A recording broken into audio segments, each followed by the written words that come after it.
Assalamualaikum warahmatullahi wabarakatuh. Izin memperkenalkan diri, nama saya Farhan Ramadan dengan NPM 2414071064. Di sini saya akan membuat tugas video motor bakar traktor pertanian dengan dosen pengampu DR Mareli Telombanua STP MSc.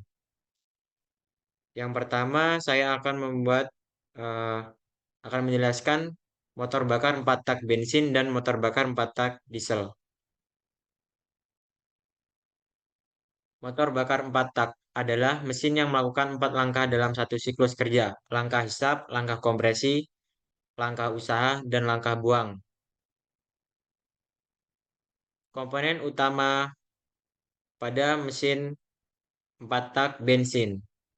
Jadi pada mesin 4 tak bensin itu memiliki beberapa komponen utama, yaitu yang pertama silinder. Jadi silinder itu tempat terjadinya proses pembakaran. Yang kedua itu ada piston. Jadi piston itu suatu komponen yang bergerak naik turun di dalam silinder.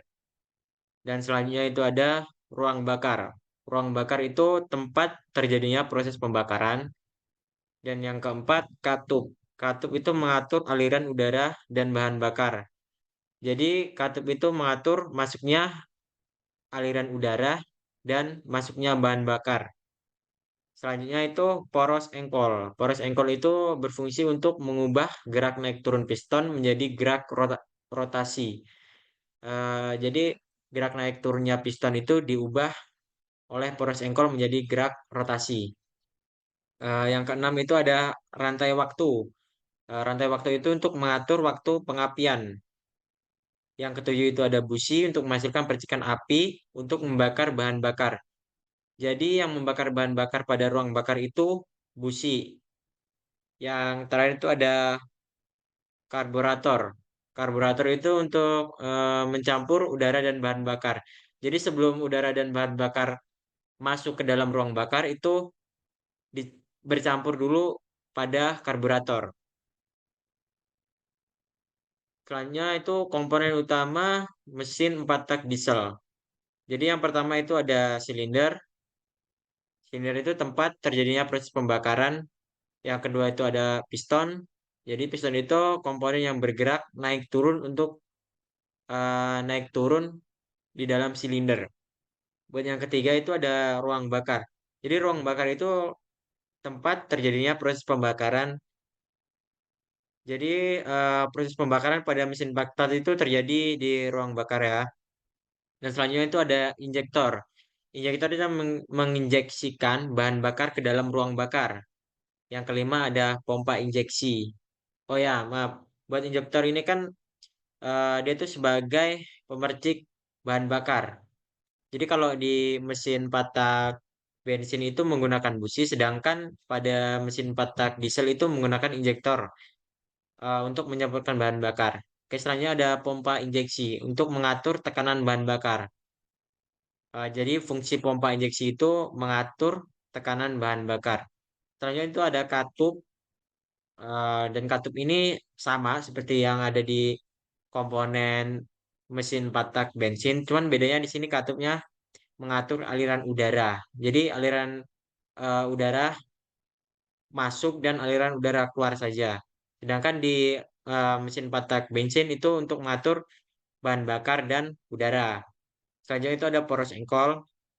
Masih sama fungsinya seperti komponen mesin patak bensin tadi untuk mengubah gerak naik turunnya piston menjadi gerak rotasi. Selanjutnya itu ada turbocharger, yaitu untuk meningkatkan tekanan udara masuk. Dan yang kesembilan itu ada intercooler untuk mendinginkan udara masuk. Eh, ini yang komponen ke-10 itu ada busi pijar, blowout. Itu sebenarnya fungsi busi pijar ini hanya untuk membantu proses pembakaran pada saat start. Jadi untuk mengoptimalkan pembakaran pada ruang bakar mesin diesel bisa ditambahkan oleh busi pijar. Oke, selanjutnya prinsip kerja. Prinsip kerja motor bakar 4 tak bensin. Jadi yang pertama itu adalah langkah hisap. Langkah hisap itu pada saat katup masih terbuka, piston bergerak turun menghisap campuran udara dan bahan bakar. Jadi pada saat piston naik ke turun, pada saat piston turun ke bawah, campuran udara dan bahan bakar itu masuk ke dalam ruang bakar. Selanjutnya itu langkah kompresi. Pada saat langkah kompresi ini, katup masuk itu tadi tertutup dan piston naik ke atas dan mengompresi campuran udara dan bahan bakar tadi.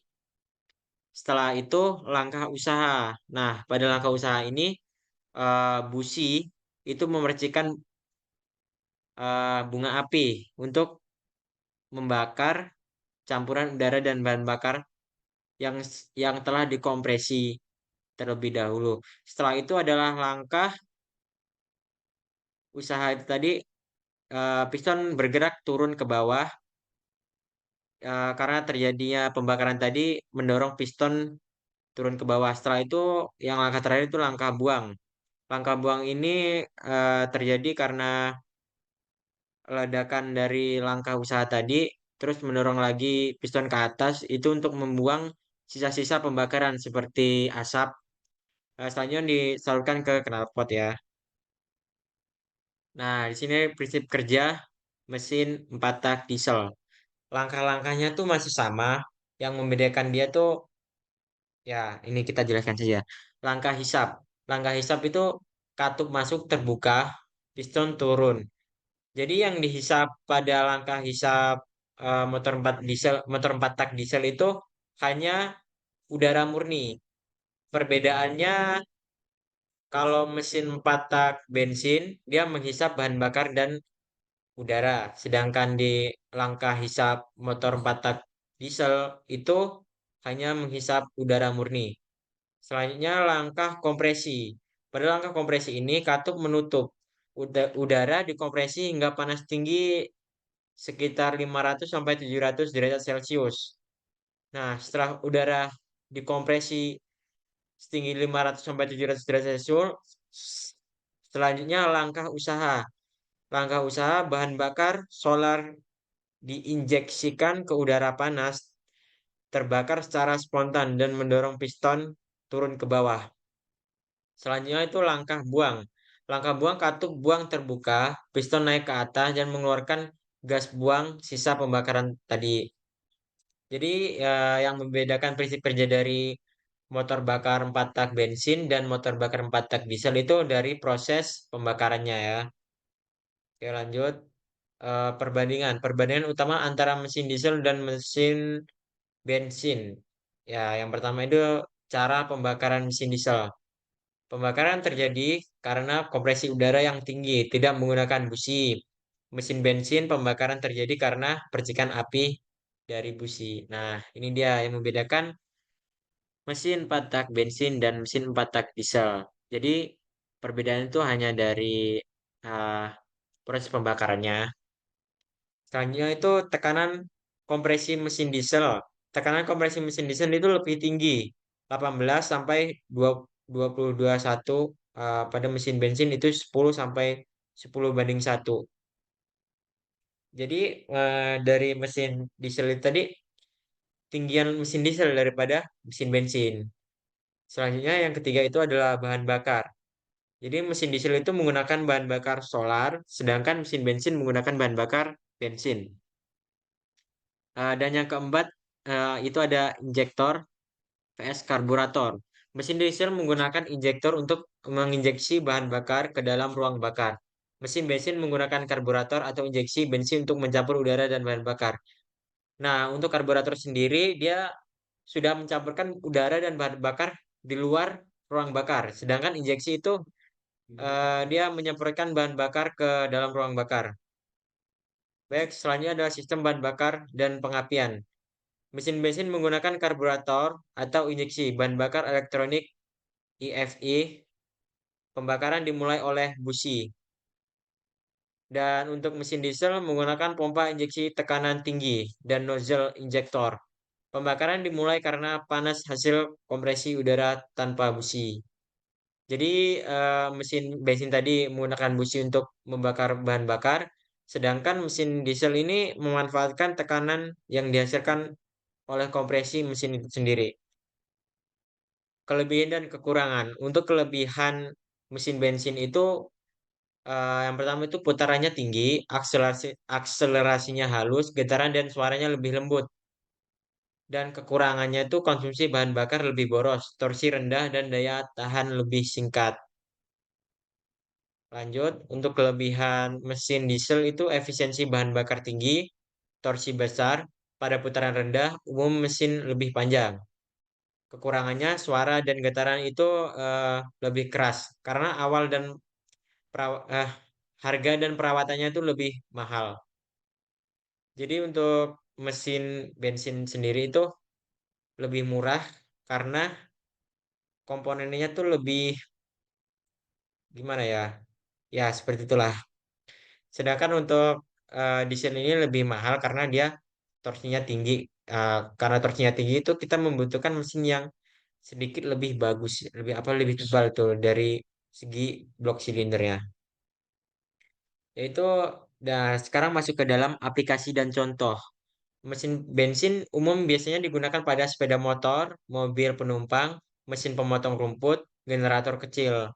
Dan sedangkan motor diesel itu digunakan pada truk, bus, kapal, alat berat, traktor, dan generator besar. Diesel efisien dengan sistem common rail, injection, dan turbocharged. Jadi mesin bensin itu banyak digunakan pada kendaraan kecil seperti sepeda motor, mobil penumpang, mesin pemotong rumput. Sedangkan motor bakar diesel itu digunakan untuk alat-alat berat karena tenaga yang dihasilkan oleh motor bakar 4 tak diesel itu lebih besar dibandingkan mesin motor bakar 4 tak bensin. Untuk perawatan dan efisiensi. Gunakan bahan bakar dan oli sesuai spesifikasi mesin. Rutin mengganti oli, filter udara, dan filter bahan bakar. Pastikan sistem pendingin bekerja optimal. Untuk diesel, bersihkan nozzle, injektor, dan pompa bahan bakar secara berkala. Untuk bensin, periksa busi dan sistem pengapian. Oke, lanjut perhitungan. Oke, di sini ada rumus perhitungan volume silinder. V, ya kurang lebih seperti ini ya, bisa dibaca tuh. V yaitu perbandingan dari keliling eh, lingkaran terhadap garis tengah lingkaran tersebut. Jadi V-nya itu volume langkah, D-nya itu diameter silinder, E-nya itu langkah piston, E-nya jumlah silinder. Oke, buat mengukur diameter silinder bisa digunakan rumus yang sudah dicantumkan ini ya. Oke, lanjut saja. Nah, ini dia contoh untuk mesin bensin dan mesin diesel. Nah, saya di sini menggunakan contoh mesin bensin itu saya mengambil referensi dari mesin motor. Karena mesin 4 tak bensin itu kebanyakan ya digunakan untuk mesin-mesin yang ringan seperti motor, mobil, ya seperti yang contohnya seperti tadi.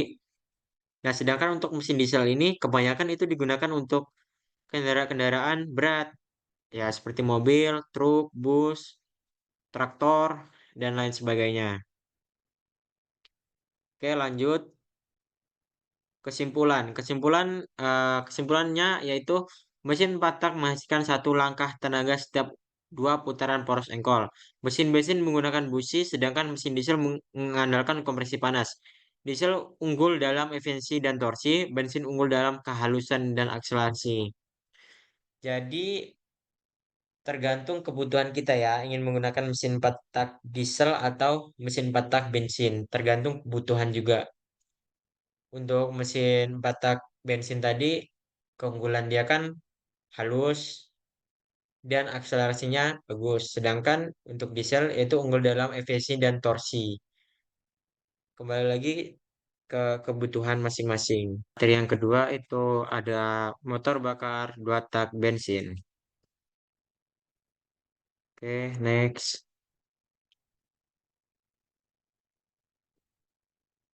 Baik, untuk latar belakang dari motor bakar 2 tak bensin adalah jenis mesin yang menggunakan gerakan gerakan menjadi energi melalui proses pembakaran dalam dua langkah. Mesin ini dirancang dengan presisi untuk beroperasi secara efisien, memberikan tenaga dan kinerja optimal dan dalam berbagai kondisi. Komponen utama motor bakar dua tak bensin. Jadi komponen utama mesin dua tak itu meliputi blok mesin, head cylinder, piston, stang piston atau stang seher, force engkol, intake porti, exhaust port, transfer port, dan busi. Semua komponen ini bekerja sama untuk menghasilkan tenaga dalam mesin dua tak. Jadi perbedaan komponen mesin dua tak dan mesin empat tak itu, mesin dua tak ini tidak menggunakan klep ya. Jadi dia tidak menggunakan klep untuk memasukkan udara dan bahan bakar dan untuk membuangnya, yaitu menggunakan exhaust port dan transfer port. Nah, itu dia yang membedakan. Oke, lanjut. Untuk prinsip kerjanya itu yang pertama itu langkah kompresi dan pembakaran. Jadi untuk mesin dua tak ini, langkah kompresi dan pembakaran itu bekerja secara bersamaan. Jadi sekali langkah itu dia menghasilkan dua langkah kerja, yaitu langkah kompresi dan pembakaran.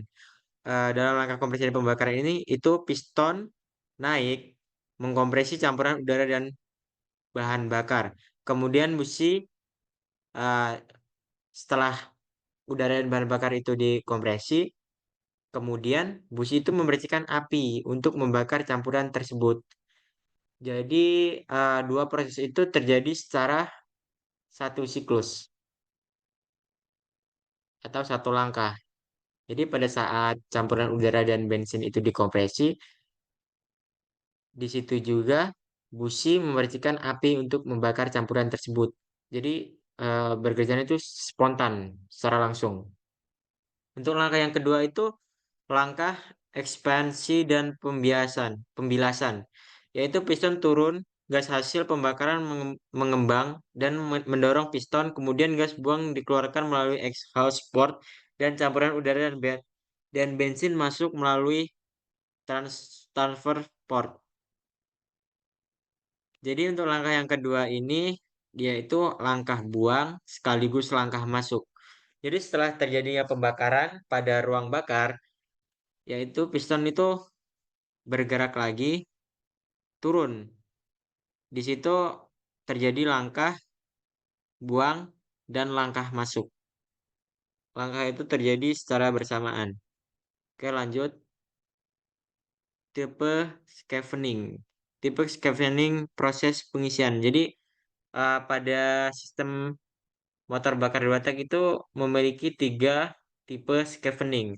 Yang pertama itu cross scavenging, yaitu alias gas buang dan gas baru bergerak secara silang. Dan yang kedua itu ada loop scavenging, yaitu aliran gas buang dan gas baru bergerak secara loop atau putaran. Oke, bisa dipahami. Dan yang terakhir itu ada uniflow scavenging, yaitu aliran gas buang dan gas baru bergerak secara searah dari atas ke bawah. Sebenarnya dari ketiga tipe ini sama sama saja fungsinya. Cuman yang membedakan itu dari bentuk mesin ya. Sebenarnya dari bentuk mesin. Jadi ya intinya sama saja lah dalam proses pembakarannya itu.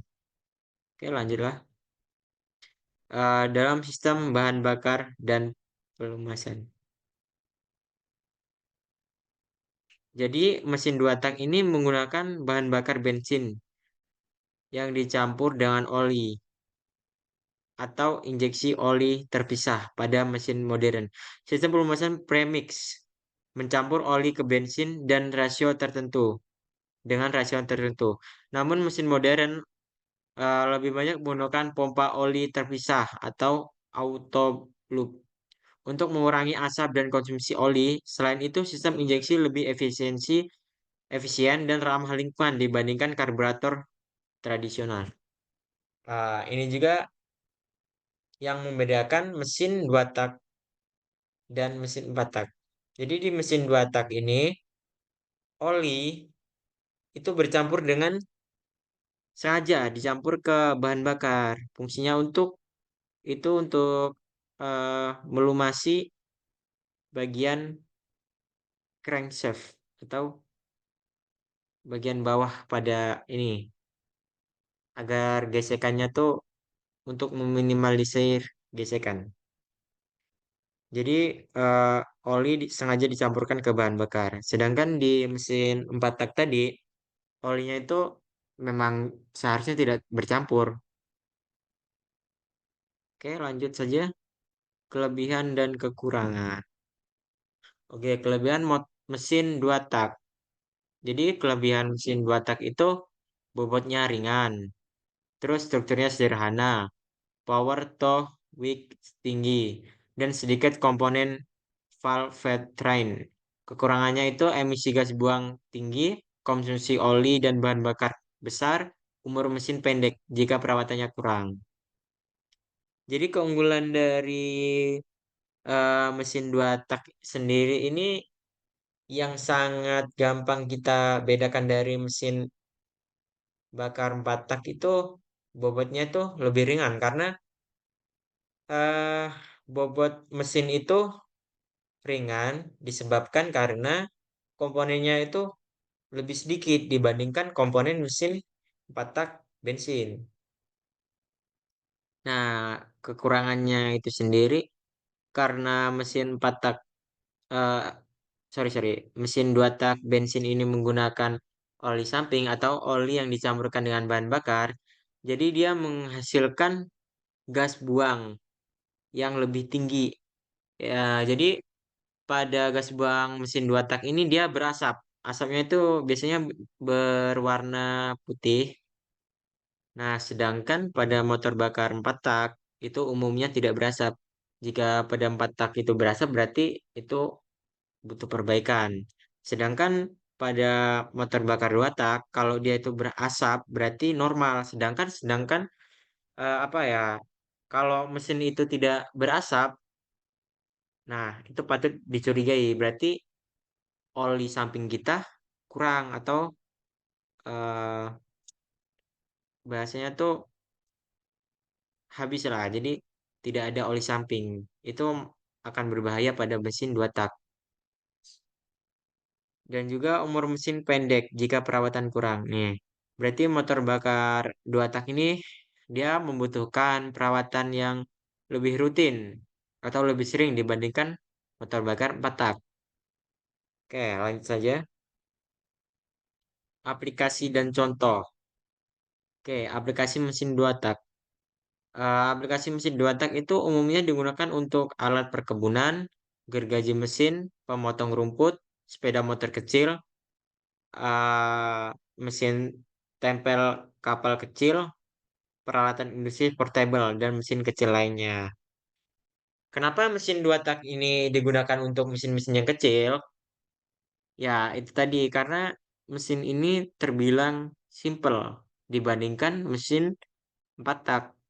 Kalau mesin 4 tak tadi dia membutuhkan banyak komponen untuk menjalankan mesinnya. Sedangkan mesin 4 mesin 2 tak ini dia hanya membutuhkan sedikit komponen. Jadi komponennya tuh lebih fleksibel, lebih ringan. Jadi dengan tenaga yang cukup besar, dengan mesin yang ringan, dia cocok digunakan untuk mesin-mesin yang kecil. Oke, lanjut. Perawatan nih, tips perawatan mesin 2 tak. Yang pertama itu pastikan perbandingan campuran bensin, oli sesuai rekomendasi pabrik. Jadi perbandingannya oli dan bensin itu harus sesuai takaran. Jadi tidak boleh berlebih dan tidak boleh juga kekurangan. Kalau berlebih itu tidak baik buat proses pembakaran. Jika kurang juga tidak baik buat proses pelumasan pada crankshaft atau mm, untuk mengurangi gesekannya itu kurang ya kalau olinya itu terlalu sedikit. Oke, selanjutnya itu periksa busi dan setelan karburator atau injektor secara berkala. Jadi penting juga kita untuk memeriksa busi, apakah busi itu masih layak untuk dipakai agar pembakaran pada mesin itu berjalan dengan lancar. Setelah itu karburator juga penting kita periksa untuk mencampur karburator itu kan untuk mencampur udara dan bahan bakar. Jadi jika karburator kita jelek atau kurang diperiksa, itu bisa menyebabkan pembakaran kurang maksimal atau kurang stabil. Dan yang selanjutnya itu bersihkan port transfer dan ruang bakar dari deposit karbon. Oke, di sini tuh karena mesin dua tak itu menggunakan oli samping atau oli yang dicampurkan dengan bahan bakar. Nah, jadi pada ruang bakar itu dia menghasilkan apa ya? Kotoran lah. Harus sering-sering dibersihkan, yaitu dari bersihkan port transfer. Port transfer ini untuk lubang untuk masuknya bahan bakar dan udara. Port port oke, biar apa ya bilangnya? Oke, ya biar pembakarannya lancar harus sering kita periksa lah atau servis berkala. Dan yang selanjutnya itu gunakan oli berkualitas dan mengurangi endapan dan keausan. Jadi oli yang bagus juga berpengaruh pada kinerja kinerja mesin dua tak ini. Kalau oli yang kita gunakan itu bagus, itu menjamin kinerja pada mesin itu lebih bagus juga. Jadi penting juga untuk kita menggunakan oli yang berkualitas. Jadi lebih baik kita menggunakan oli yang berkualitas yang lebih mahal untuk menjaga kelancaran pada mesin. Oke, selanjutnya. Nah, ini dia perhitungan tuh. Ya, kurang lebih seperti inilah ya perbandingannya tuh. Perbandingan kompresi V1 plus V2 per V1. Hmm, oke, kita lanjut saja.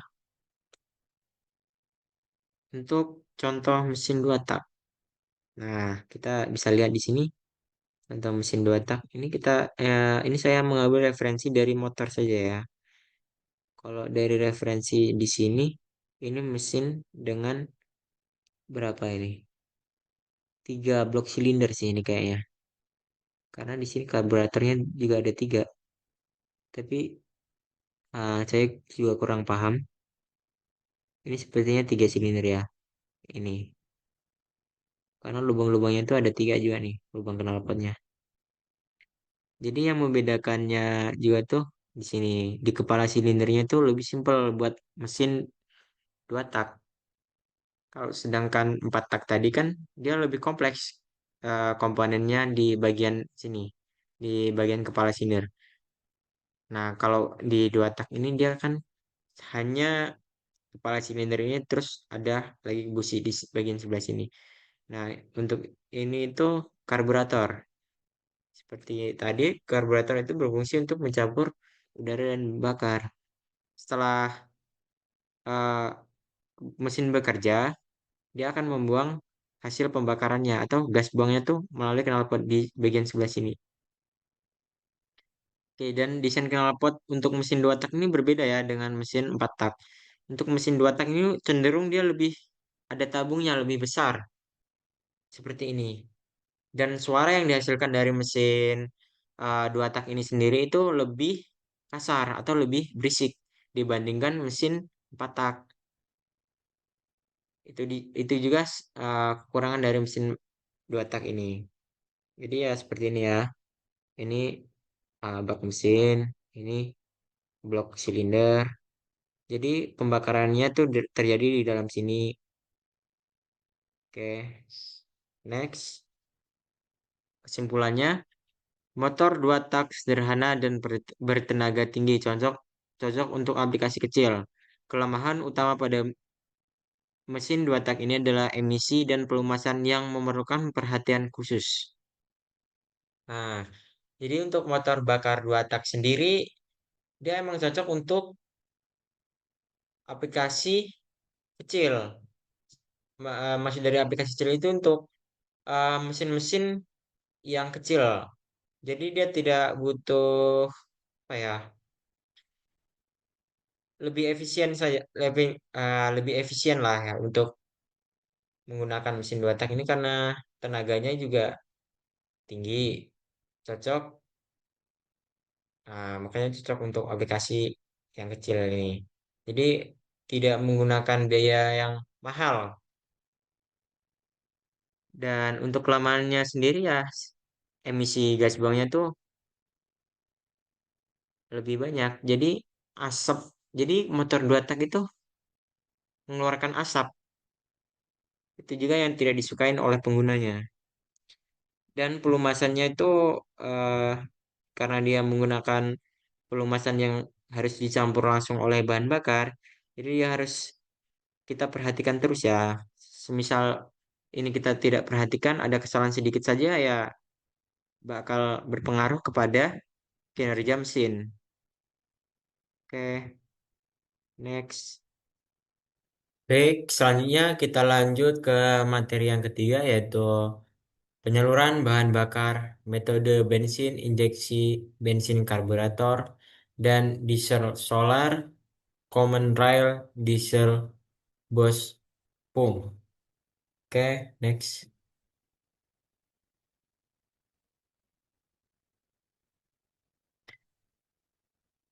Oke, tujuan dari PPT ini untuk uh, menjelaskan sistem penyaluran bahan bakar bensin dan diesel. Membedakan sistem karburator injeksi pada mesin bensin, menjelaskan prinsip kerja sistem common rail dan Bose Carb, Bose Loom atau pada mesin diesel. Memahami komponen utama cara kerja mesin masing-masing sistem. Oke, lanjut. Pengertian penyaluran bahan bakar. Jadi, sistem penyaluran bahan bakar berfungsi mengalirkan dan mengatur jumlah bahan bakar ke ruang bakar sesuai kebutuhan mesin. Harus menghasilkan campuran udara bahan bakar yang tepat untuk efisiensi pembakaran. Terdiri dari beberapa komponen tangki bahan bakar, pompa filter, saluran, dan alat pengabut. Jadi, fungsi dari penyaluran bahan bakar sendiri itu sangat penting pada motor bakar ya. Karena dengan sistem pengisian yang tidak optimal itu akan menyebabkan mesin itu bisa gimana ya, bisa tidak berfungsi dengan baik lah. Jadi kalau penyaluran bahan bakarnya itu terjadi kerusakan atau konsleting itu bisa menyebabkan bahkan mesin itu sendiri tidak akan menyala. Oke, lanjut. Sistem bensin karburator. Jadi apa sih sistem bensin karburator itu? Karburator itu berfungsi untuk mencampur udara dan bensin secara mekanis. Campuran bahan bakar diatur oleh perbedaan tekanan atau venturi dan ruang pelampung. Sederhana, murah, tetapi kurang presisi terhadap kondisi beban dan suhu. Banyak digunakan pada sepeda motor lama dan mobil generasi lama. Jadi untuk karburator ini sendiri itu banyak digunakan pada kendaraan-kendaraan atau mesin-mesin yang lama ya. Karena karburator ini sebenarnya teknologi yang udah lama sebelum injeksi diluncurkan. Mekanisme karburator ini ya dia mencampur bahan bakar yang diatur oleh tekanan atau ventur dan ruang pelampung. Sederhana dan itu juga murah. Oke, lanjut. Komponen utama. Ya, jadi komponen utama pada karburator ini ada venturi, pelampung, jarum pelampung, main jet, shock, dan throttle valve. Oke, lanjut. Cara kerja karburator. Untuk cara kerja karburator itu yang pertama udara masuk melalui filter udara. Jadi pada karburator itu terdapat filter udara. Ah, sorry. Jadi pada karburator itu terdapat lubang untuk masuknya udara. Nah, di lubang masuknya udara itu ada filter udara namanya. Jadi filter udara itu berfungsi untuk memfilter udara yang masuk dari luar agar kotoran-kotoran atau debu itu tidak masuk ke dalam karburator. Nah, selanjutnya itu udara melewati venturi, tekanan turun. Dan yang ketiga itu bensin tersedot dari main jet ke udara.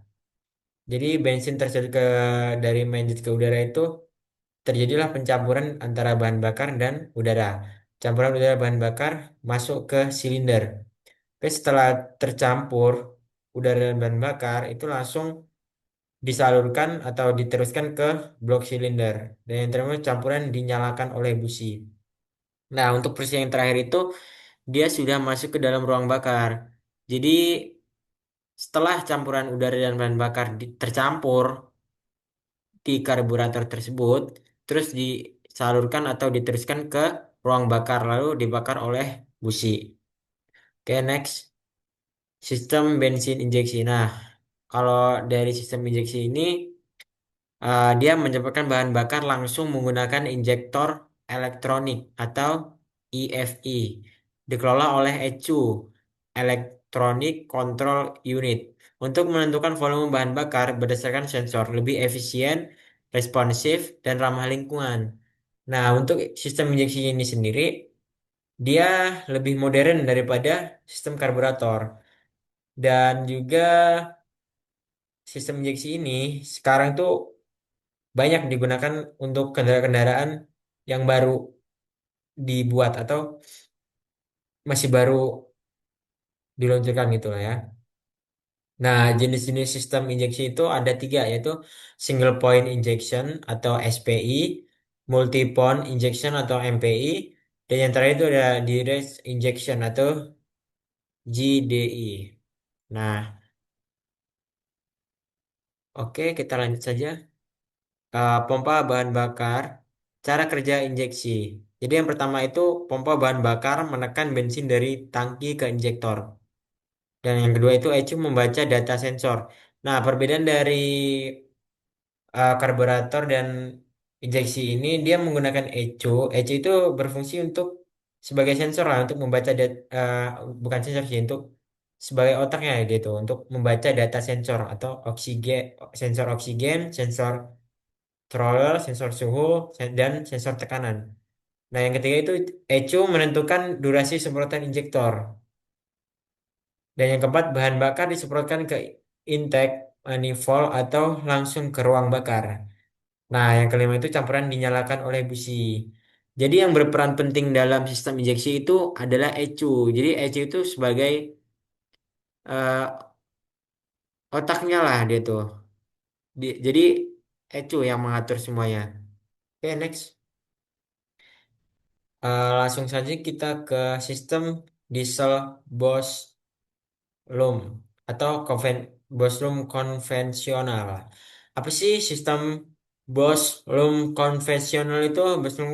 Sistem Bos Loom konvensional itu adalah sistem bahan bakar mekanis pada mesin diesel. Nah, berbeda dari penyaluran bahan bakar yang bensin. Nah, sedangkan yang diesel ini dia menggunakan sistem Bos Loom atau menggunakan pompa injeksi tipe inline atau distributor untuk menyalurkan solar bertekanan tinggi ke injektor. Tekanan dihasilkan oleh plunger dalam pompa dan waktu dan volume penyemprotan diatur mekanis oleh governor dan crankshaft. Jadi sangat berbeda sekali ya antara karburator dan injeksi. Nah, dalam sistem penyaluran bahan bakar diesel ini sangat berbeda dari sistem penyaluran bahan bakar bensin. Oke, lanjut saja kita. Cara kerjanya itu Yang pertama, pompa bahan bakar mengalirkan solar ke pompa injeksi.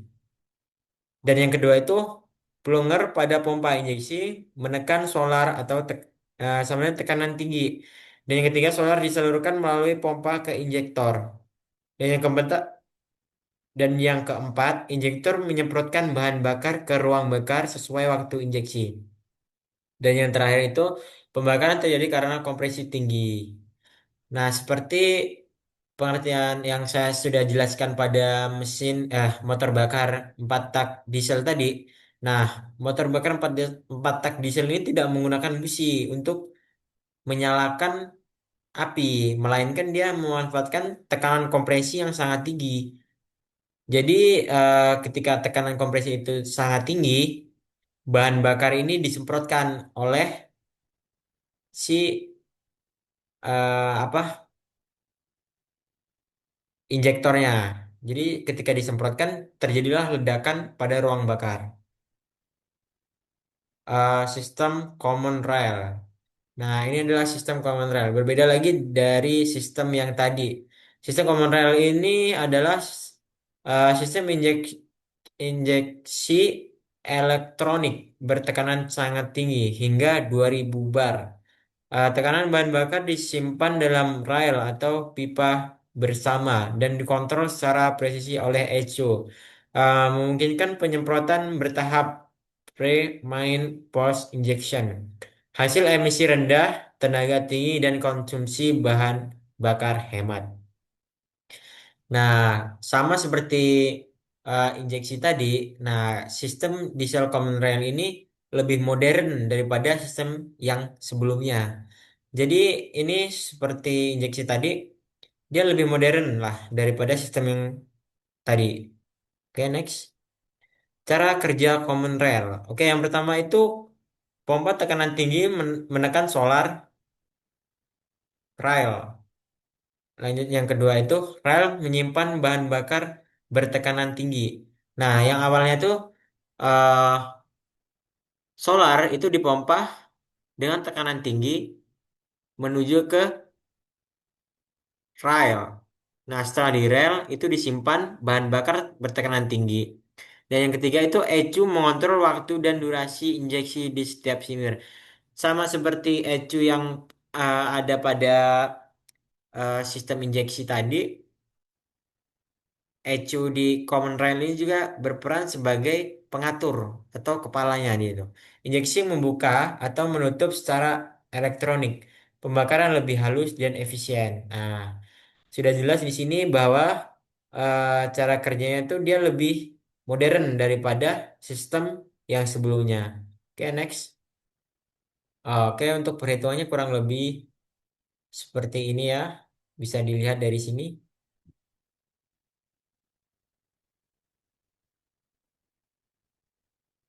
Oke, next lah. Oke, ini dia contoh-contoh penyaluran bahan bakar bensin. Nah, yang sebelah sini ini adalah karburator. Jadi bentuk-bentuk karburator itu seperti ini. Ini nih lubang untuk masuknya eh, bukan ya ini. Nah, jadi untuk lubang masuknya udara tuh dari sebelah sini. Jadi udara dari luar sini dimasukkan ke dalam karburator, lalu bercampur dengan bahan bakar yang sudah ada di sini, lalu disemprotkan ke ruang bakar. Nah, untuk sistem injeksi sendiri itu seperti ini ya kurang lebihnya. Buat sistem injeksi ini dia diatur oleh ECU. Oke, seperti inilah gambarnya. Ini biasanya digunakan pada kendaraan-kendaraan yang sudah lama. Untuk kendaraan-kendaraan yang modern sekarang itu kebanyakan menggunakan injeksi. Oke, next. Nah, ini dia untuk bahan bakar diesel tadi. Yang ini bos pump. Contoh bos pumpnya seperti ini. Kurang lebih komponen-komponennya ini bisa dilihat di sini. Banyak sekali komponen-komponennya. Nah, untuk common railnya itu, nah seperti ini. Common rail juga sama seperti injeksi, dia lebih modern daripada uh, generasi yang lama. Oke, next saja. Kelebihan dan kekurangan. Oke, kelebihan dari karburator yaitu murah dan mudah perawatan. Ya, untuk kekurangannya itu boros dan tidak presisi. Sedangkan injeksi efisien, responsif. Untuk kekurangannya itu mahal, butuh sensor dan ECU. Untuk Boscam itu tangguh, awet. Untuk kekurangannya itu kurang efisien dan berasap. Untuk Common Rail sendiri itu irit, bensin bertenaga besar. Dan untuk kekurangannya itu sistem mahal dan sensitif. Jadi bisa kita simpulkan di sini bahwasanya sistem yang lama itu lebih murah dibandingkan dengan sistem-sistem elektronik yang terbaru atau sistem mesin yang terbaru itu seperti injeksi dan common rail. Untuk injeksi sendiri itu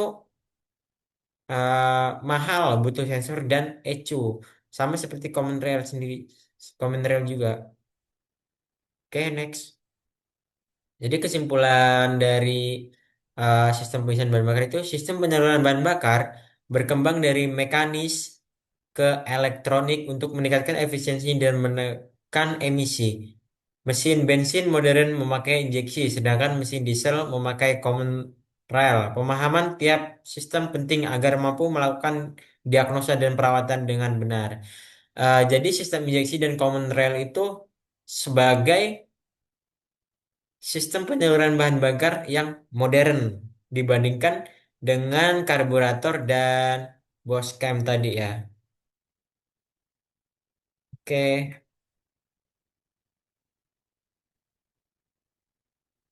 next. Oke, kita masuk ke sistem pelumasan dan sistem pendinginan. Ah, langsung saja. Pengertian sistem pelumasan. Jadi, apa sih sistem pelumasan itu? Nah, sistem pelumasan itu adalah sistem yang berfungsi untuk mengalirkan oli ke seluruh bagian mesin yang bergesekan. Tujuan dari sistem pelumasan ini yaitu agar gesekan antara komponen berkurang dan umur mesin lebih panjang.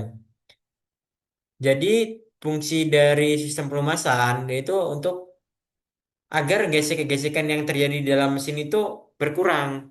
Untuk fungsinya itu agar komponen-komponen yang ada di dalam itu lebih awet atau tidak cepat aus. Nah, oli juga membantu membersihkan, mendinginkan, dan melindungi permukaan logam dari karat. Nah, selain dari menghilangkan gesekan, mengurangi gesekan tadi, oli juga itu membantu membersihkan, mendinginkan dan melindungi permukaan logam dari karat. Jadi, mesin itu kalau kita eh, dengan ada sistem pelumasan ini, mesin jauh lebih dingin. Oke, lanjut fungsinya. Fungsi sistem pelumasan. Fungsinya itu untuk mengurangi gesekan antar komponen. Ya, seperti yang saya jelaskan tadi, dia untuk mengurangi gesekan-gesekan yang terjadi pada antar mesin, antar komponen dalam mesin itu. Dan yang kedua itu untuk mendinginkan bagian mesin yang bergesekan. Dan yang ketiga itu membersihkan kotoran hasil gesekan. Nah, gesekan itu kan menghasilkan kotoran nih. Emang sangat kecil, sulit untuk dilihat mata. Cuman itu sangat berpengaruh sekali ya. Dan yang keempat itu mencegah karat dan korosi. Nah, karat dan korosi itu sangat penting sekali dicegah agar mesin kita tuh jauh lebih awet. Jadi dengan adanya karat dan korosi ini membuat mesin kita gampang rusak atau gampang aus. Nah, yang kelima itu merapatkan celah antar piston dan silinder. Nah, dengan adanya oli atau sistem pelumasan, ya, celah antara piston dan silinder itu semakin diminimalisir atau ya hampir tidak ada lah. Jadi efisiensi kerja dari mesin itu sangat optimal. Oke, lanjut komponen sistem pelumasan. Untuk komponen sistem pelumasan itu ada bak oli, pompa oli, saringan oli, saluran oli, katup pengatur, tekanan, dan pendinginan oli. Nah, komponen-komponen ini itu sangat penting. Satu sama lain itu saling melengkapi. Jika salah satu dari komponen ini ada yang bermasalah, maka pada sistem pelumasan itu akan ada kendala atau tidak akan berjalan dengan baik. Jadi kita harus rajin-rajin lah ngeceknya itu. Oke, lanjut. Sistem pelumasan. Sistem eh, jadi sistem pelumasan jenis-jenis sistem pelumasan itu ada tiga ya. Yang pertama itu sistem percikan, supply system, yaitu oli dipercikan ke bagian mesin. Nah, yang kedua itu ada sistem tekanan, yaitu pressure system, yaitu oli dialirkan dengan tekanan dari pompa. Dan yang terakhir itu ada sistem kombinasi, splash and pressure system, yaitu gabungan keduanya umum digunakan pada mesin modern. Nah, pada setiap sistem jenis-jenis sistem pelumasan ini sebenarnya fungsinya sama, cuman dia berbeda pada sistem kerjanya saja. Nah, untuk yang sistem kerja yang ketiga ini udah sangat lengkap karena ini tuh gabungan dari kedua sistem ini. Oke, lanjut cara kerja sistem pelumasan. Nah, cara kerja sistem pelumasan itu yang pertama oli disedot dari bak oli oleh pompa. Jadi oli itu kan terletak pada mesin lah ya. Di bak-bak mesin itu terisi oleh oli. Nah, oli dari situ tuh disedot oleh pompa. Lalu ditekan menuju filter oli untuk disaring. Nah, agar fungsi penyaringan fungsi filter oli itu sendiri untuk menyaring kotoran-kotoran yang berada pada oli agar kerjanya lebih efisien. Lanjut yang ketiga itu oli bersih dialirkan ke bagian mesin, proses poros engkol, crankshaft, piston dan lain-lain. Jadi piston tuh yang dialirin oleh oli itu piston yang bagian ini ya poros engkolnya itu ya, bukan piston di ruang pembakaran. Kalau sampai masuk ke ruang pembakaran, yang akan terjadi pembakaran itu tidak akan maksimal. Jadi, semisal motor kita eh, terkhususnya untuk motor bakar 4 tak, kalau itu pada pembakaran yang dia mengeluarkan asap, berarti oli dalam sistem pelumasan ini bocor atau masuk ke dalam ruang bakar. Jadi itu harus eh, dilakukan servis. Dan yang keempat itu setelah melumasi, oli kembali ke bak oli. Nah, jadi setelah melakukan perjalanan yang cukup panjang, oli akan kembali lagi ke bak oli.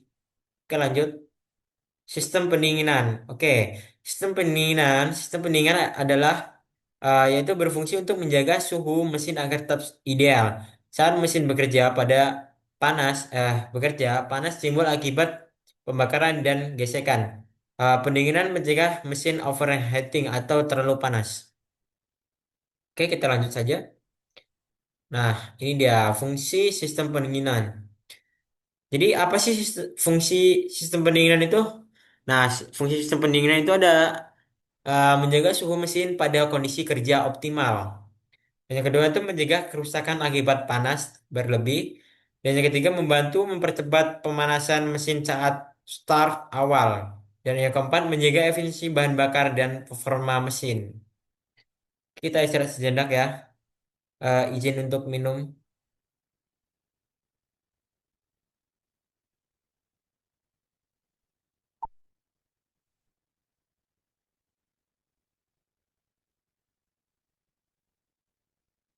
Oke, kita lanjut lagi.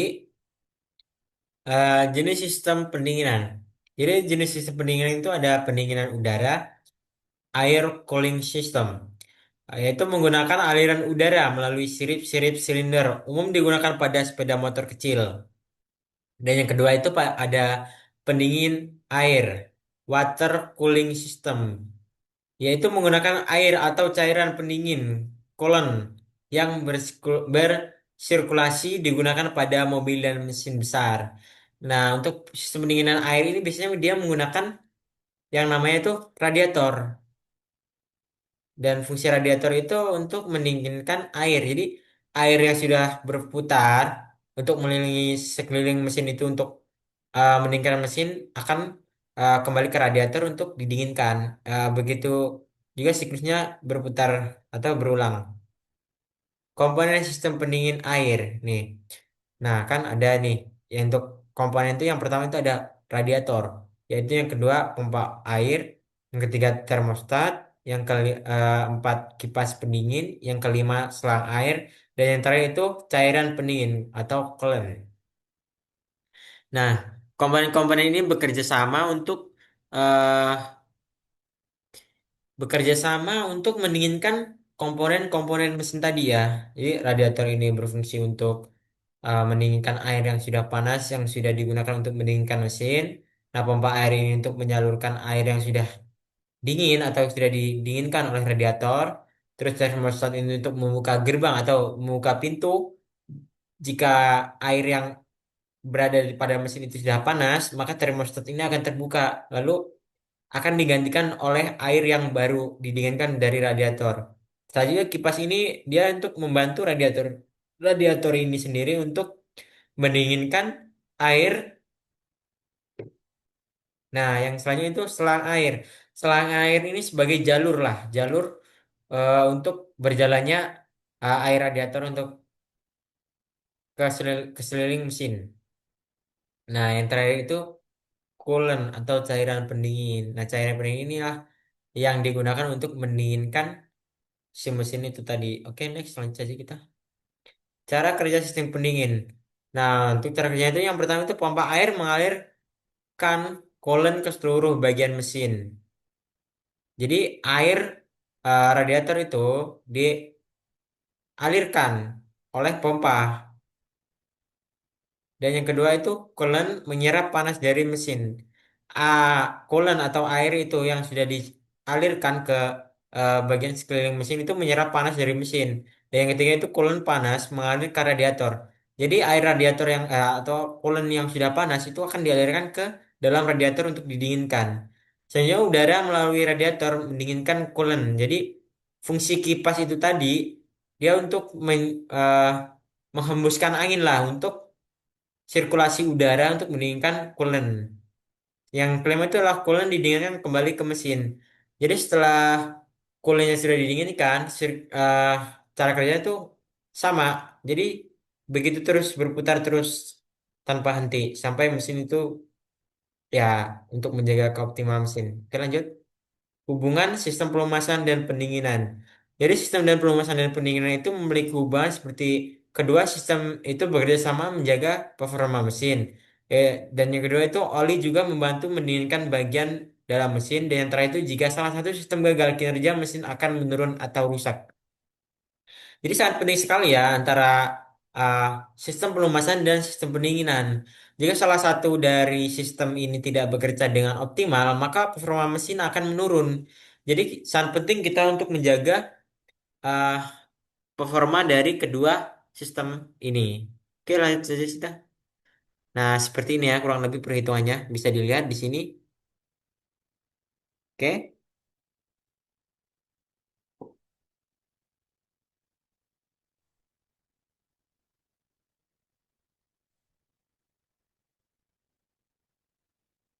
oke udah ya. Lanjut saja kita. Nah, ini gambaran dari sistem pendinginan air. Jadi di sini ada yang namanya radiator. Ini radiator ya. Jadi eh, ini selang-selang yang digunakan untuk mengalirkan air atau coolant tadi. Nah, ini kipasnya nih. Jadi air yang sudah didinginkan di sini, dia akan dialirkan ke sini. Dari sini udah dinginkan, dia dialirkan ke sini, ke sekeliling, sela-sela luar mesin lah. Tapi jadi ada lubang tersendiri lah untuk aliran air ini tuh. Nih, ini kan ada nih tanda panahnya nih. Terus sirkulasinya terus berputar di sini. Nah, air itu sendiri tidak akan kalau suhunya masih normal atau masih cukup untuk mendinginkan mesin, dia tidak akan langsung ke radiator. Dia akan ditahan oleh termostat. Nih, termostat itu terletak di kurang lebih di bagian sini lah kayak ini. Nah, jadi kalau air yang udah ada di sini tuh panasnya udah cukup untuk membuka termostat, termostat ini akan membuka. Termostat yang di sini akan membuka, Jadi air-air yang sudah panas ini akan dialirkan ke radiator. Nah, ini radiator ini. Nah, dari radiator itu dia akan diturunkan melalui sirip ini. Nah, sebelum air itu turun, di sini ada kipas. Fungsi kipas itu sendiri untuk meniupkan angin dari sini ditiupkan ke sini. Jadi panas yang ada di air itu didinginkan atau panasnya itu ditiup ke arah sini nih. Ditiup. Pada saat air itu jatuh, bersamaan juga kipas itu berputar. Jadi airnya jatuh, dikipasin oleh kipas, jadi suhunya menurun. Yang semulanya panas karena mendinginkan di mesin, dia didinginkan di sini. Nah, begitu sampai di sini, titiknya itu eh, udah cukup lagi buat mendinginkan si mesin itu tadi. Nah, begitulah kurang lebih siklusnya. Jadi, dia tuh berputar, udah sampai sini, kebuka lagi, balik lagi didinginkan, ke sini buka lagi didinginkan. Nah, begitu terus. Nah, seperti inilah kurang lebih sistem pelumasan. uh, dari sistem pelumasan ini bisa kita lihat di sini.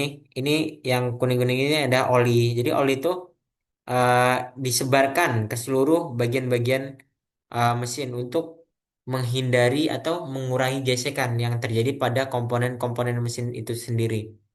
Jadi sangat penting sekali ya, jika oli ini sampai hilang atau tidak ada olinya, itu sangat bahaya sekali untuk eh, mesin karena gesekan yang dihasilkan tuh sangat luar biasa kalau tidak ada oli-oli ini. Jadi dampaknya itu sangat besar sekali. Oke, selanjutnya next. Jadi kesimpulannya itu sistem pelumasan dan pendinginan sangat penting untuk umur dan performa mesin.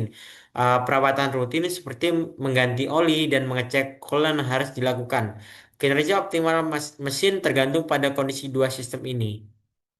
Jadi kedua sistem ini tuh sangat penting sekali, yaitu kedua sistem ini saling bekerja sama untuk mengoptimalkan kinerja mesin. Jadi dia juga menjaga suhu mesin tetap stabil, menjaga performa mesin tetap optimal. Jadi sangat penting sekali. Oke, selanjutnya kita akan lanjut ke materi berikutnya. Kita akan melanjutkan ke sistem kelistrikan, motor bakar traktor pertanian. Oke, sistem kelistrikan.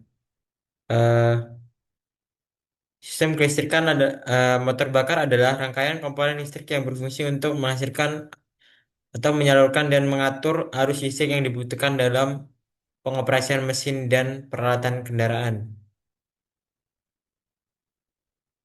Fungsi utama dari sistem kelistrikan itu adalah menyalakan mesin, starting system, menghidupkan lampu dan indikator, mengisi baterai, charging system, dan ntar itu mengatur pengapian ignition ignition system.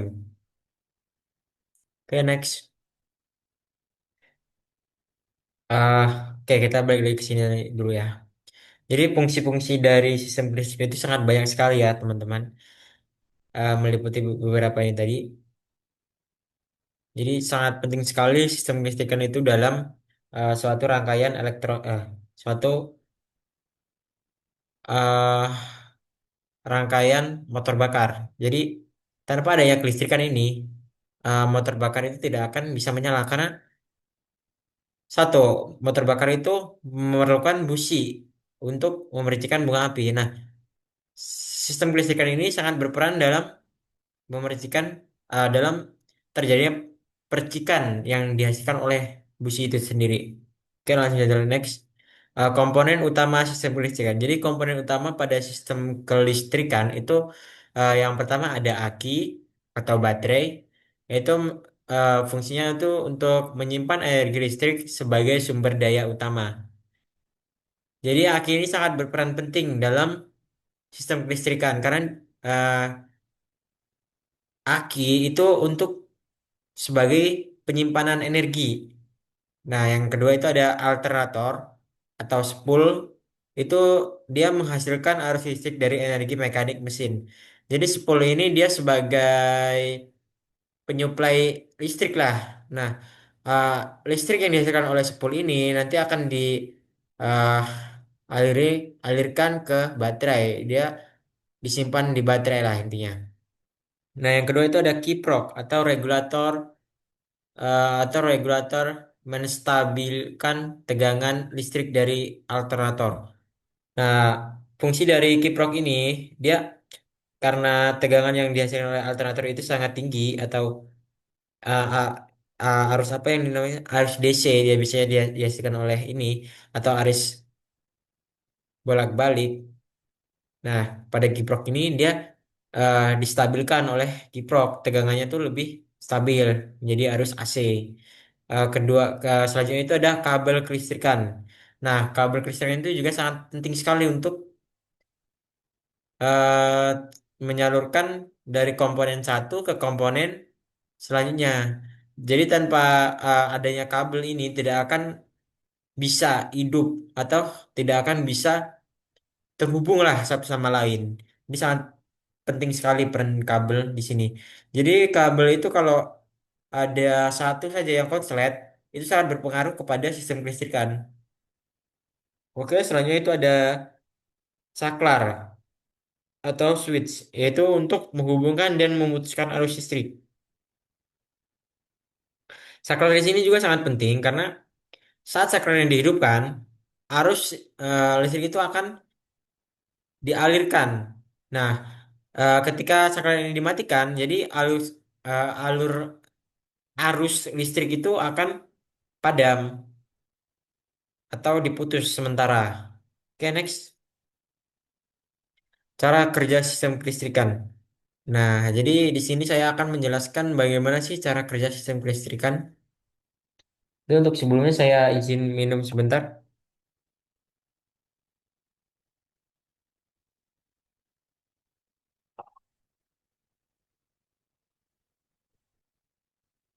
Oke, cara kerja sistem kelistrikan itu eh, pada motor bakar itu eh, spool menghasilkan listrik saat mesin berputar.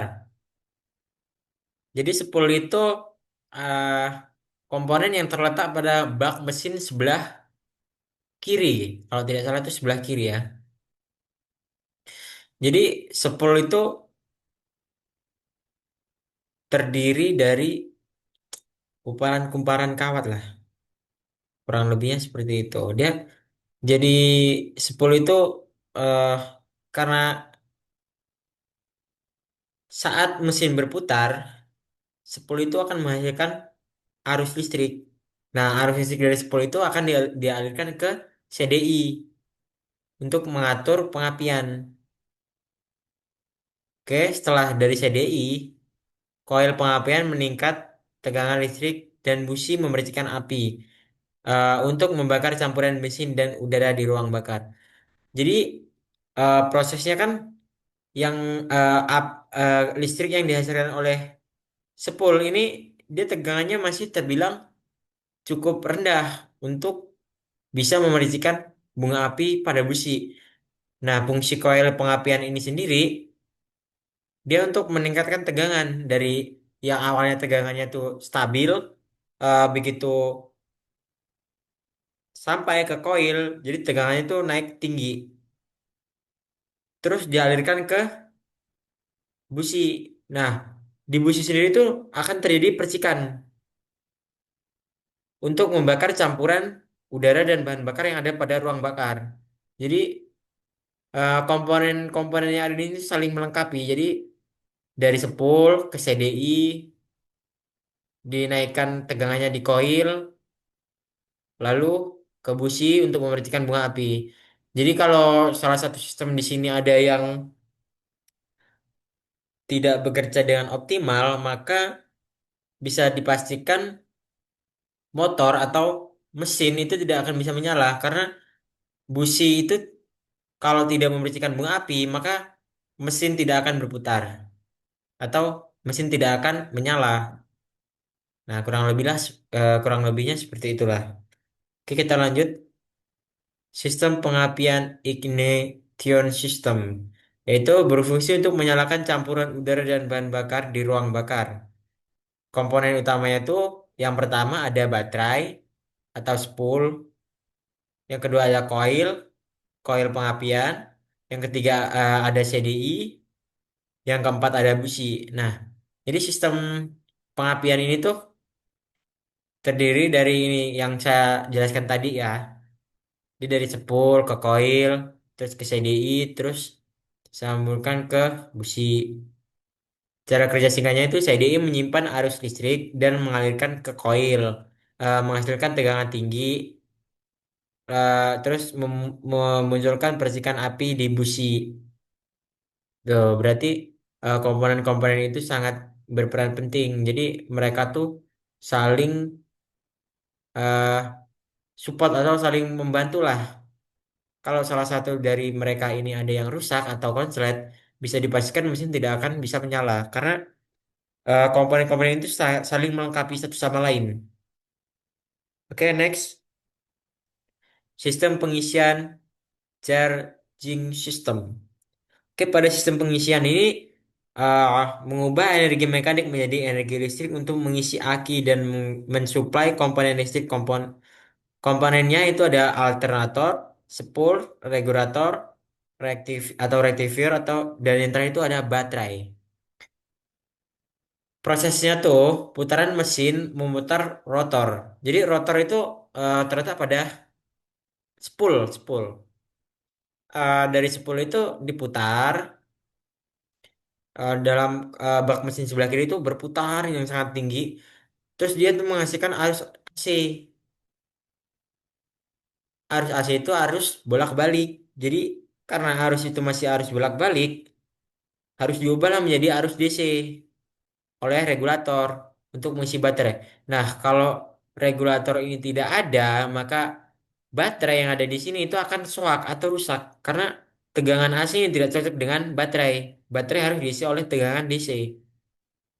Jadi, semisal di sini regulator ada terjadinya masalah atau konsleting pada regulator, baterai tidak akan mengisi atau dia akan rusak. Bisa bisa juga dia akan meledak karena baterai ini dia harus dialirin oleh arus DC agar bisa menyimpan energi listrik. Semisal dipaksakan oleh AC, dia tidak akan mampu menahan arus listrik yang diberikan oleh si rotor ini tadi. Oke, selanjutnya sistem starter atau starting system. Fungsi dari sistem starter itu adalah untuk memutar poros engkol pertama kali agar mesin hidup. Nah, sebelum kita eh, untuk kita menghidupkan mesin itu harus menggunakan sistem starter. Jadi sistem starter itu membantu poros engkol untuk berputar. Jadi yang awalnya eh, piston itu diam, begitu dia diberi eh, atau dihidupkan sistem starter ini, maka poros engkol itu atau piston itu akan bergerak turun untuk menghisap campuran udara dan bahan bakar. Nah, setelah itu dibantu lagi untuk naik untuk mengkompresi bahan bakar. Nah, setelah terjadi percikan bunga api itu akan hidup mesinnya. Jadi, sistem starter ini sangat berfungsi pada saat menghidupkan kendaraan atau menghidupkan mesin itu tadi. Nah, komponennya itu apa aja sih? Komponennya itu ada baterai, motor starter, relay starter, tombol starter. Nah, cara kerjanya itu saat tombol ditekan, ya, saat tombol itu ditekan, arus mengalir ke relay, mengaktifkan motor starter, memutar poros engkol. Jadi motor starter itu kurang lebihnya ya begitulah cara bekerjanya ya. Dia itu hanya untuk memutar putaran mesin pertama kali. Jadi ketika poros engkol sudah berputar, maka dalam mesin itu akan terjadi siklus pembakaran, mulai dari hisap, kompresi, usaha, lalu buang. Nah, setelah empat tahap itu sudah dilalui, maka mesin akan hidup tanpa bantuan sistem starter lagi. Oke, next. Sistem penerangan dan sinyal. Nah, sistem penerangan ini untuk menjamin keselamatan dan kenyamanan saat berkendara. Jadi, sistem penerangan ini sangat penting saat kita mengendarai motor ya pada malam hari khususnya. Karena tanpa adanya penerangan, kita akan terbatas untuk melihat ke arah mana atau kemana kita akan mengendarakan motor itu tadi atau mengendalikannya ya. Nah, komponen utamanya itu ada lampu belakang, lampu rem, lampu sen. Dan yang kedua itu ada klakson, indikator panel, dan juga sensor.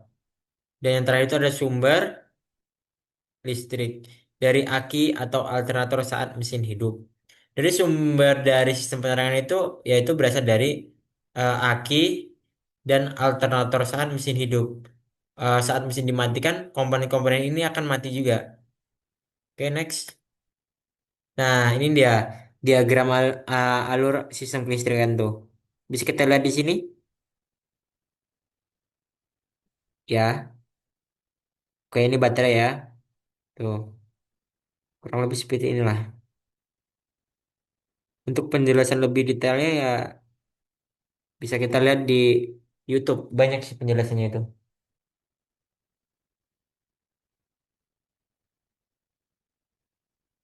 Kalau saya kurang ahli dalam menjelaskan sistem kelistrikan,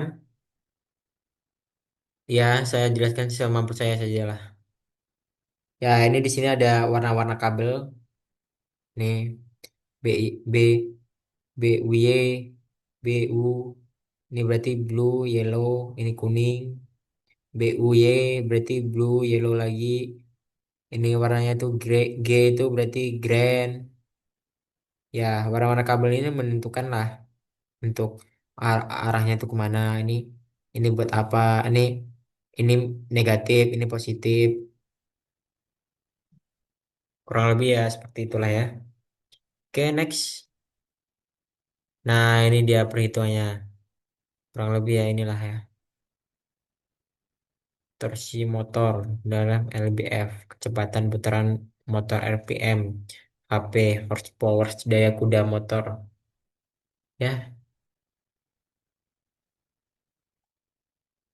untuk penjelasan detailnya bisa lihat ini. Nah, ini dia contohnya tuh ya. Pada sepeda motor bisa kita lihat komponen-komponen bisa terletak pada bagian-bagian ini yang berwarna merah. Ini ada aki, ya ini pelah tuh, udahlah. Nah, ini buat pada komponen mobil. Buat komponen mobil itu lebih banyak sih sebenarnya daripada motor. Tuh. Oke, next. Perawatan sistem kelistrikan. Nah, perawatan pada sistem kelistrikan itu periksa kondisi aki secara rutin. Yang kedua itu bereskan terminal dan sambungan kabel. Yang ketiga cek skring.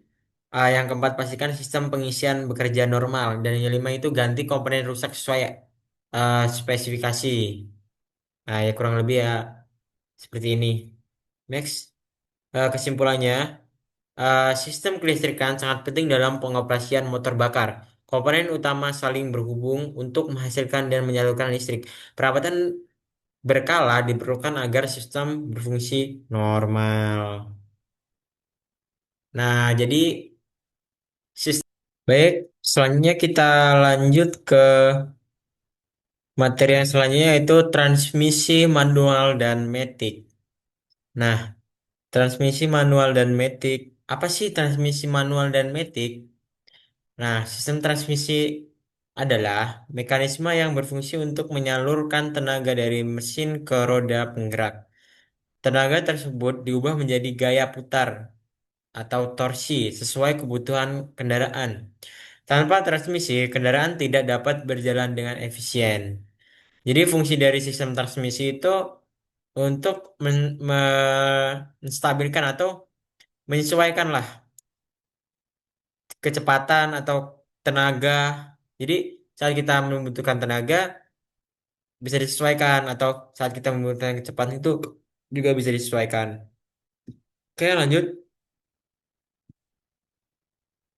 Fungsi sistem transmisi.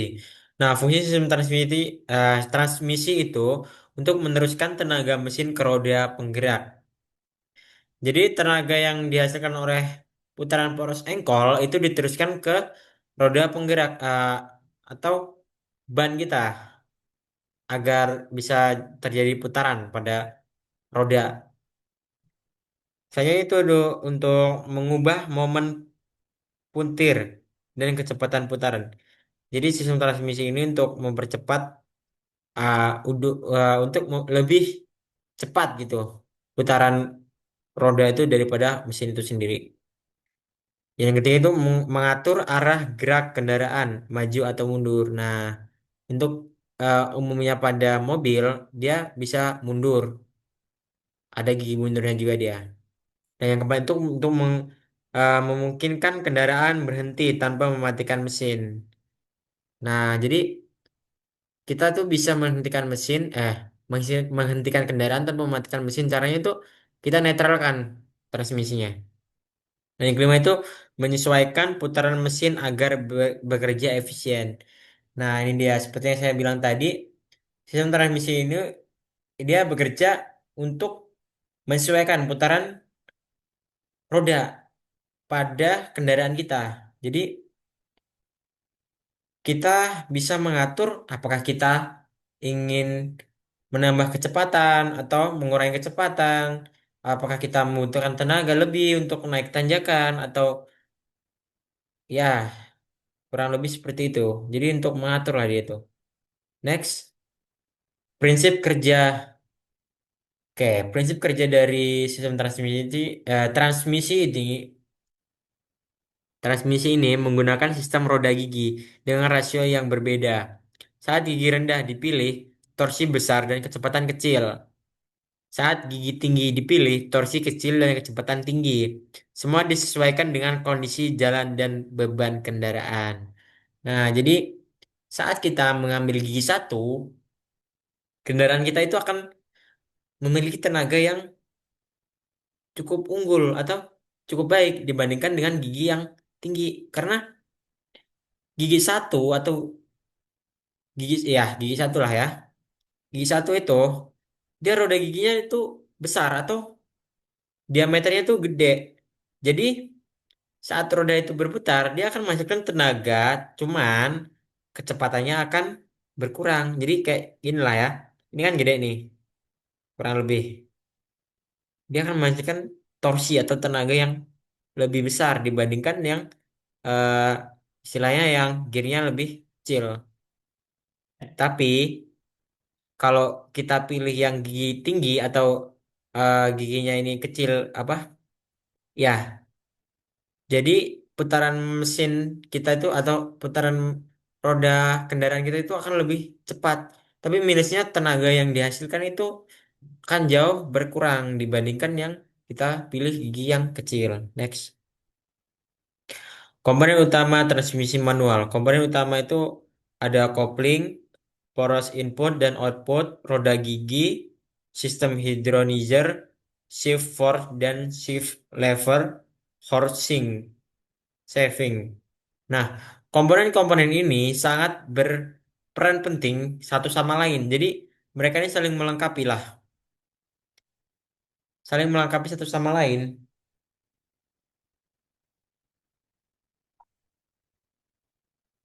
Jadi jika salah satu dari komponen itu ada kendala atau trouble, bisa dipastikan performa mesin tidak akan berjalan dengan lancar atau bahkan motor itu sendiri tidak akan bisa berjalan. Mesin tetap akan hidup, cuman tenaga yang disalurkan ke putaran roda itu tidak ada karena roda-roda gigi ini sangat penting sekali. Next, fungsi masing-masing komponen manual. Oke, yang pertama itu ada kopling. Jadi kopling itu fungsinya untuk memutuskan dan menghubungkan tenaga ke mesin. Jadi da, eh, putaran mesin itu bisa diputuskan putarannya tuh dipisah lah dari roda-roda gigi. Jadi fungsi kopling itu untuk mencegah atau menghubungkan. Ya kurang lebih seperti itu. Poros input. Nah, poros input ini untuk menerima tenaga dari kopling. Tenaga yang dihasilkan dari kopling ini, sebenarnya dari tenaga yang dari kopling ini diterima oleh poros input. Nah, setelah itu poros output untuk menyalurkan tenaga ke gardan. Nah, jadi tenaga yang eh, sudah dihasilkan oleh putaran mesin disalurkan oleh poros output, disalurkan ke tenaga gardan. Selanjutnya itu ada switch riser, itu menyalakan kecepatan gigi saat perpindahan. Dan terakhir itu ada shift lever, itu mengatur pilihan gigi. Nah, pada shift lever ini kita bisa memilih antara gigi satu, gigi 2, gigi 3, gigi 4, gigi 5, ataupun gigi mundur pada mobil. Oke, next. Cara kerja transmisi manual. Nih, cara kerjanya tuh yang pertama itu saat kopling ditekan, tenaga dari mesin terputus. Jadi, eh agar perpindahan dari gigi satu ke dua, ke tiga, ke empat, dan seterusnya itu berjalan dengan lancar, itu dibutuhkan yaitu kopling untuk memutuskan putaran dari mesin itu tadi. Jadi putaran dari mesin itu dihentikan oleh kopling dulu, lalu dipindahkan perlahan ke gigi yang mau kita pilih. Nah, saat gigi dipilih sesuai kebutuhan, satu 2 3 4 atau 5 atau R, setelah kopling dilepaskan, tenaga mengalihkan ke poros penggerak. Nah, setelah kita memilih salah satu dari gigi itu tadi, poros mesin itu tadi itu akan otomatis berputar sesuai dengan gigi yang kita pilih. Nah, yang keempat itu rasio gigi menentukan torsi dan kecepatan. Nah, jadi untuk torsi yang besar, kita membutuhkan roda gigi itu yang gede. Nah, roda gigi yang gede itu biasanya terletak pada gigi satu. Nah, berbanding terbalik dengan gigi lima. Gigi lima itu malah dia membutuhkan ini roda gigi yang sangat kecil. Yang paling kecil lah bisa dibilang. Karena semakin kecil roda gigi, semakin banyak putaran yang dihasilkan, maka semakin kencang juga kendaraan. Tapi minusnya di situ, tenaga yang dihasilkan itu tidak akan sekuat tenaga yang dihasilkan oleh roda gigi yang besar. Oke, kurang lebih seperti itu. Next. Kelebihan transmisi manual. Yang pertama itu struktur lebih sederhana, perawatan mudah dan murah, efisiensi bahan bakar lebih baik, akselerasi dan kontrol lebih presisi, cocok untuk kondisi jalan ekstrim. Nah, jadi transmisi manual ini sangat cocok ya digunakan pada jalan-jalan ekstrim seperti jalan tanjakan, turunan, jalan-jalan berlubang, ya pokoknya yang ekstrim-ekstrim itu ya. Oke, next saja. Kekurangannya itu untuk kekurangan dari transmisi manual itu membutuhkan koordinasi tangan dan kaki, kurang nyaman di eh, kemacetan, kesalahan operasional bisa merusak kopling. Jadi kita harus benar-benar bisa menguasai kopling ya, biar tidak rusak. Membutuhkan keterampilan lebih bagi pengemudi pemula. Next, transmisi manual. Nah, ini dia. Kurang lebih transmisi manual seperti ini komponennya ya. Ini roda-roda gigi. Oke lah. Next lah. Ini perhitungannya nih.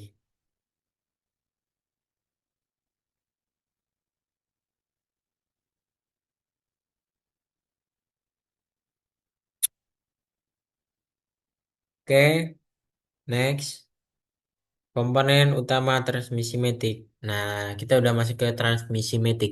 Jadi komponen transmisi matic itu ada torque converter, planetary gear set, hydraulic system, valve body, transmission control unit atau TCU.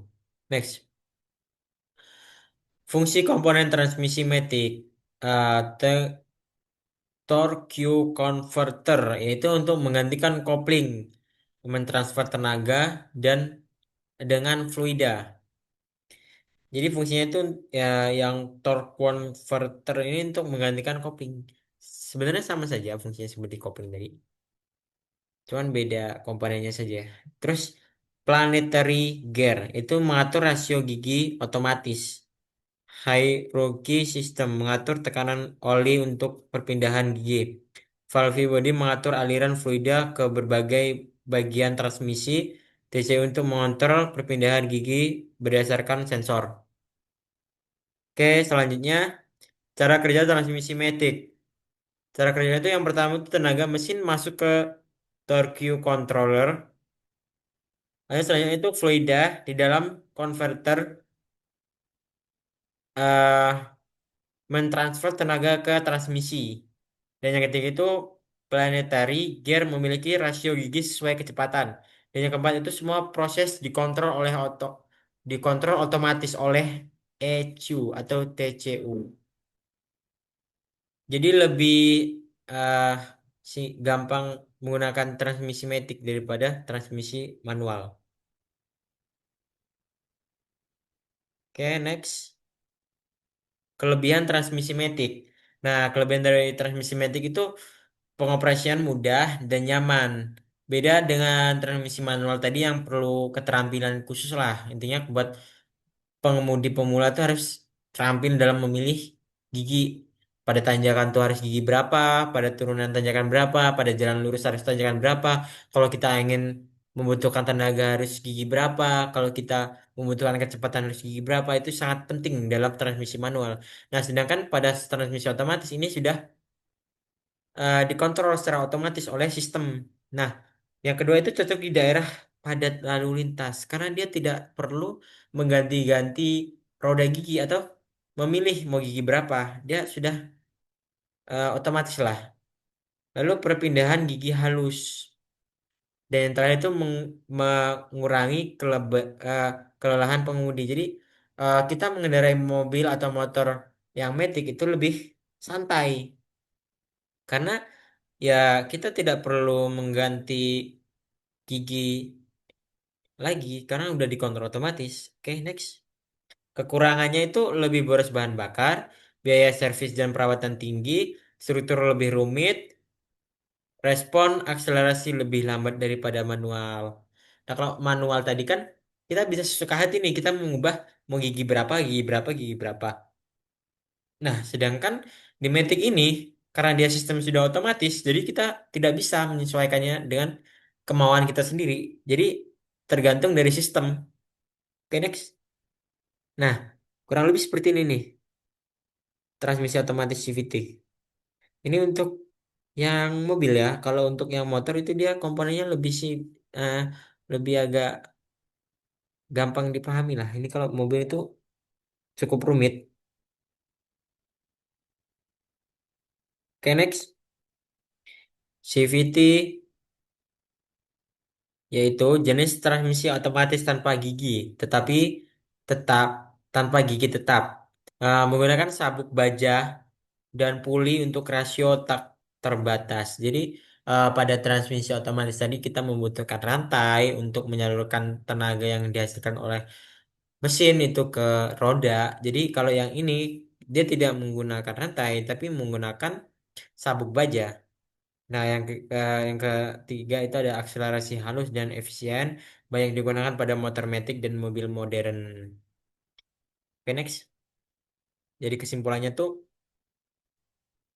sistem transmisi berperan penting dalam menyalurkan tenaga mesin ke roda. Transmisi manual unggul dalam efisiensi dan kontrol. Transmisi matic unggul dalam kenyamanan dan kemudahan. Pemilihan tergantung pada kebutuhan dan kondisi pengguna kendaraan. Oke, sekian